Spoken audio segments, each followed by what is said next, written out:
D'abord, il y a l'appel, car nous sommes tous des êtres de vocation.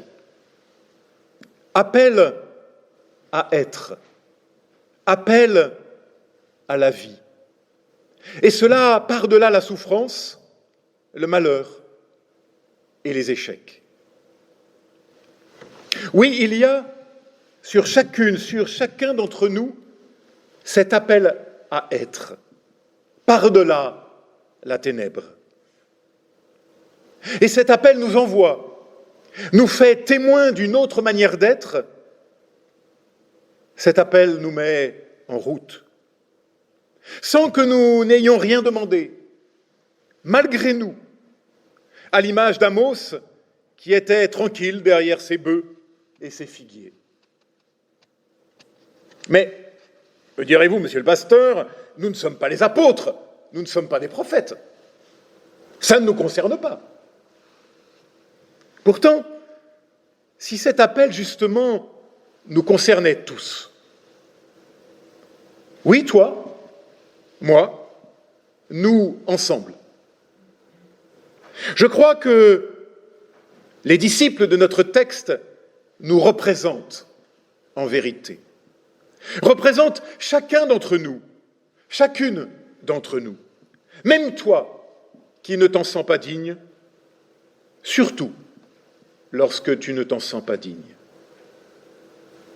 Oui, nos apôtres sont l'archétype du croyant, et c'est donc de toi aussi, de moi aussi qu'il s'agit, malgré nos échecs et nos malheurs. Je dis malgré nos échecs et nos malheurs, car l'avez-vous remarqué, le Maître intègre l'échec dans son envoi en mission. Oui, cela ne marchera pas toujours, et lorsqu'on ne vous recevra pas, dit-il. Déjà, il y a 2000 ans, ça ne marchait pas toujours. Nous avons souvent tendance à l'oublier, fantasmant des temps évangéliques comme autant de temps héroïques, ne retenant que les foules qui se pressaient aux pieds du Maître, mais oubliant les oppositions, les conflits, les rejets, la violence, et au final, la solitude du Maître et la fin même de l'histoire, le Maître nu sur une croix et abandonné de tous, en tout cas de presque tous. Et j'en profite pour rappeler cette vérité qui me tient à cœur. Il n'y a pas de bon vieux temps, sinon celui où on était plus jeune. Il n'y a pas de bon vieux temps. Il n'y a pas de temps béni. Il n'y en a jamais eu.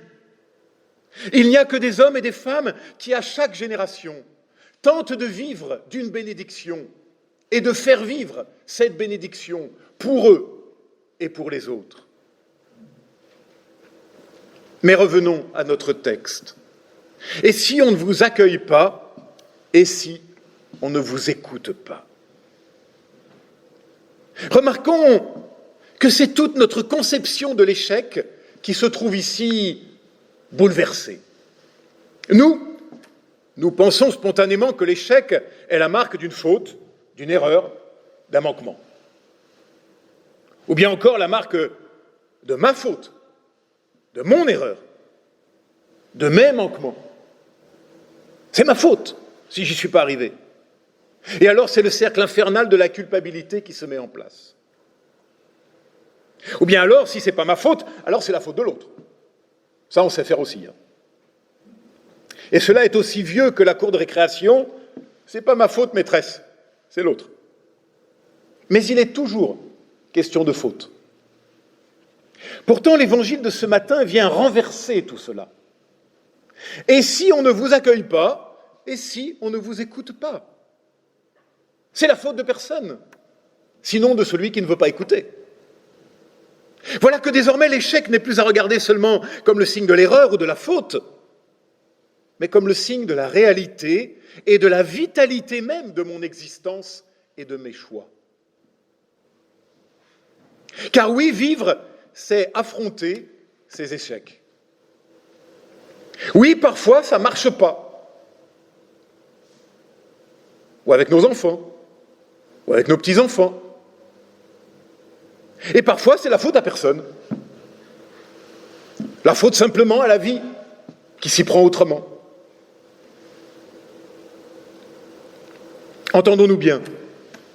Je ne veux pas ici déresponsabiliser qui que ce soit, mais au contraire nous replacer devant nos vraies responsabilités. Vivre, c'est apprendre à affronter ses échecs, nos échecs. Parfois, c'est ma faute, mais parfois pas. Alors que faire?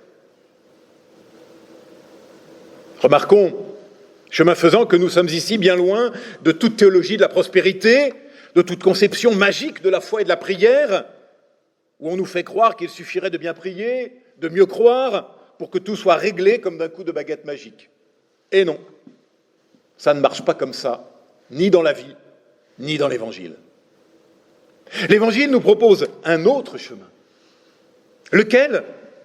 Extraordinaire. Secoue alors la poussière de tes pieds, dit Jésus. J'affectionne particulièrement cette image. Que faire devant l'échec? Maudire, culpabiliser, tempêter, tout casser? Non. Secouer la poussière de ses pieds, dit Jésus. C'est-à-dire ne pas laisser l'échec coller à notre pas. Ne pas laisser le passé alourdir notre pas au point de l'immobiliser. Ne pas laisser l'échec entraver notre marche. Et alors, parfois, il faut quitter, se déplacer, aller plus loin, secouer la poussière du passé, des échecs, des blessures et des deuils, et reprendre la route.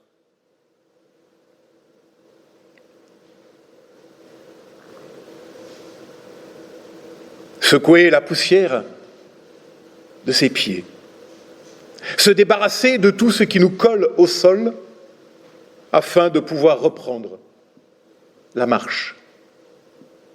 Car vivre est toujours une route, une marche. Et la foi n'est rien d'autre qu'une manière d'être particulière, un mode d'être au monde, aux autres et à soi-même, un courage d'être, justement, selon la belle expression du théologien Paul Tillich, un courage d'être, ce courage de pouvoir secouer la poussière de ses pieds. Oui, croire, c'est recevoir à travers cet appel à être, recevoir le courage de reprendre la route contre toute la tyrannie des apparences, contre toutes les tyrannies des évidences. C'est ne pas nous résigner jamais aux échecs, à l'absurde et au malheur. C'est reprendre la route avec comme seule force celle d'aimer. Et ce texte de l'envoi en mission des disciples, vous le voyez, illustre bien tout cela. Il est bien pour nous ce matin, pour chacune et chacun d'entre nous. Et ce texte qui envoie les disciples en route, qui les met en marche, est encore très surprenant en vérité. Car Jésus dit également « Je vous donne autorité sur les esprits mauvais ». Ce que nous avons traduit en français courant, « Je vous donne autorité sur le malheur ». Qu'est-ce que ça veut dire, avoir autorité sur le malheur? Eh bien, je crois que je te donne autorité sur le malheur, c'est exactement dire tu peux ne pas te laisser noyer par le malheur et l'échec. Je te donne autorité sur le malheur, c'est exactement avoir la possibilité et la force de secouer la poussière de ses pieds. C'est le sens même de toute ma foi. Je te donne autorité sur le malheur. Le mot grec ici employé, le Nouveau Testament a été écrit en grec, exousia, ne donne pas à entendre « je te donne pouvoir au sens d'un pouvoir magique », mais bien je te donne autorité dans ce qui autorise ou pas, de ce qui est chef de. Alors précision, Jésus ne dit pas « je te donne autorité sur le bonheur ». Ça, on aurait aimé. C'est ce qu'on attendait tous spontanément. Et non, parce que le bonheur, la vie, c'est un cadeau. Ça se reçoit, ça s'accueille. On n'a aucune autorité là-dessus, aucun pouvoir, sinon celui de l'accueillir. C'est un cadeau venu d'ailleurs, sur lequel, encore une fois, nous n'avons aucun pouvoir, aucune autorité, sinon celle de l'accepter pleinement dans le présent de la rencontre avec l'autre et dans l'éphémère de l'instant partagé. Mais le maître de l'Évangile veut nous donner le pouvoir sur le malheur, le mal-être. C'est-à-dire, je te donne de ne pas te laisser engloutir par le malheur. Tu peux le chasser du poste de commandement de ta vie. Et pour cela, parce que tout seul nous n'y arriverons pas, alors il y a un autre objet qui symbolise tout le sens de notre texte, le bâton. Certains se sont dit, mais qu'est-ce qu'il vient faire avec ces cannes, hein? Le bâton, c'est le soutien de la marche, comme la foi est le soutien et la force de notre vie. Mais le bâton est aussi le signe de cette autorité sur le malheur. Ce bâton rappelle celui de Moïse, lorsqu'il ouvrait les eaux de la mer Rouge pour faire passer de l'esclavage à la liberté. Bâton alors de commandement, comme le bâton de maréchal le signale encore aujourd'hui, j'y reviendrai. Chez Matthieu et Luc, nous trouvons le même texte d'envoi en mission que celui que nous venons de lire chez Marc. Mais Matthieu et Luc précisent « ne prenez pas de bâton ». C'est à n'y rien comprendre. Je crois que Matthieu et Luc mettent alors l'accent sur l'absolue fragilité des disciples, sur leur totale non-puissance sur l'autre et sur les autres au moment de l'envoi en mission. Il s'agit, dit Matthieu, d'aller comme des brebis parmi les loups, avec la seule force de n'en avoir aucune. Pas comme des maîtres, pas comme des seigneurs, pas comme des puissants. Mais Matthieu et Luc nous parlent alors de notre relation avec les autres. Mais Marc, lui, précise bien, prenez un bâton. Parce que Marc ne nous parle pas ici de notre relation avec les autres, mais de notre relation au malheur, aux échecs, à tout ce qui vient trop souvent nous détruire en silence. Et Jésus dit, alors sur tout cela, je te donne autorité, non pas puissance, mais autorité.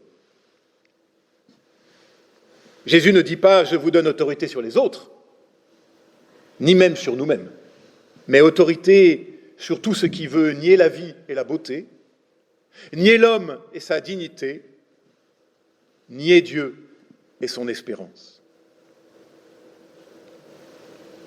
Le réformateur Martin Luther le disait admirablement à sa façon, je cite, « Nul ne saurait empêcher les noirs oiseaux de voltiger au-dessus de sa tête. » Les malheurs, ils nous arrivent dessus. Nul ne saurait empêcher les noirs oiseaux de voltiger au-dessus de sa tête. Du moins pouvons-nous leur interdire de nicher sur notre crâne.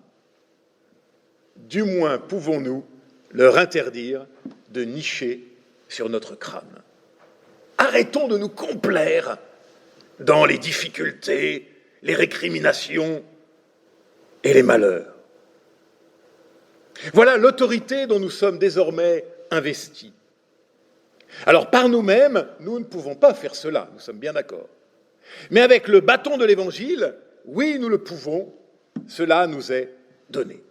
Alors pour terminer, arrêtons-nous encore un instant sur cette image de bâton.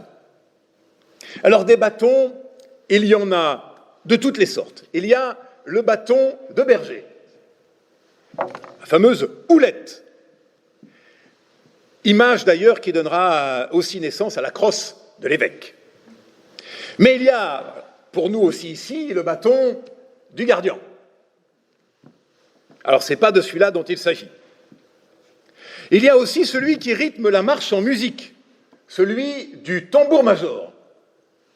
Ça a donné naissance aux bajorettes, parce qu'en début de colonne, il lance son bâton en l'air pour donner le rythme.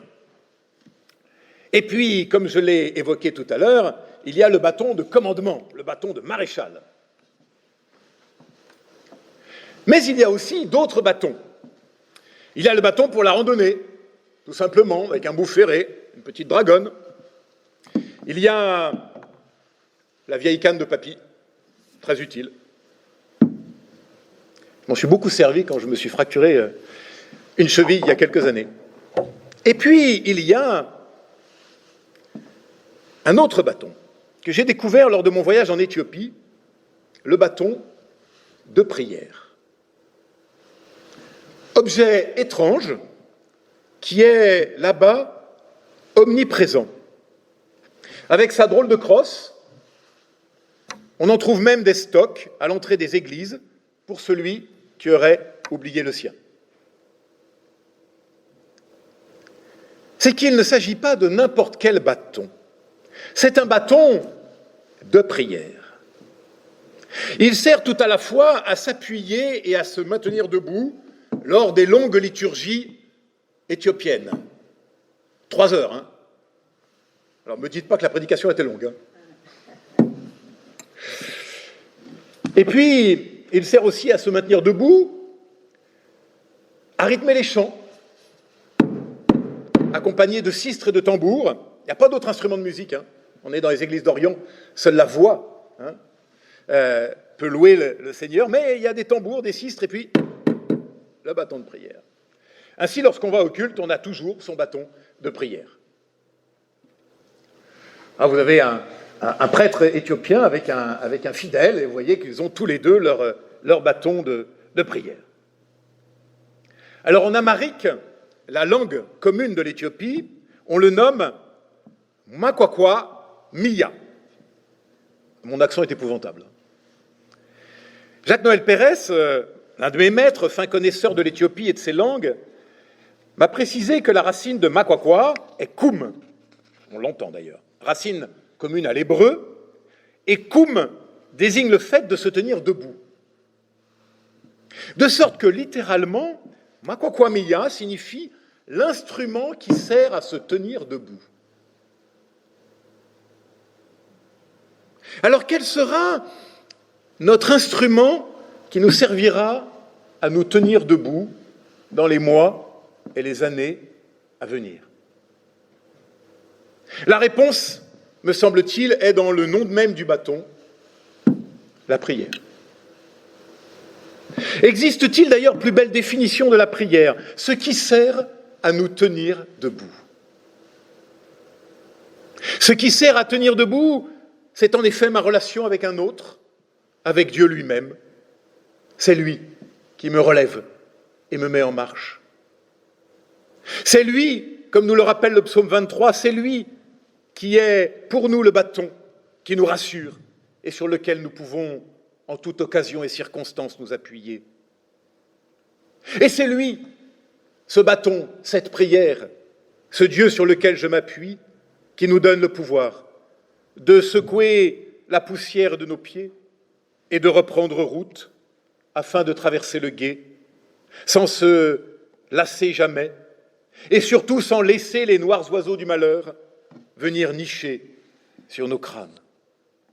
Et cela, frères et sœurs, par la seule force d'une parole reçue. Puissions-nous demeurer attentifs. Amen.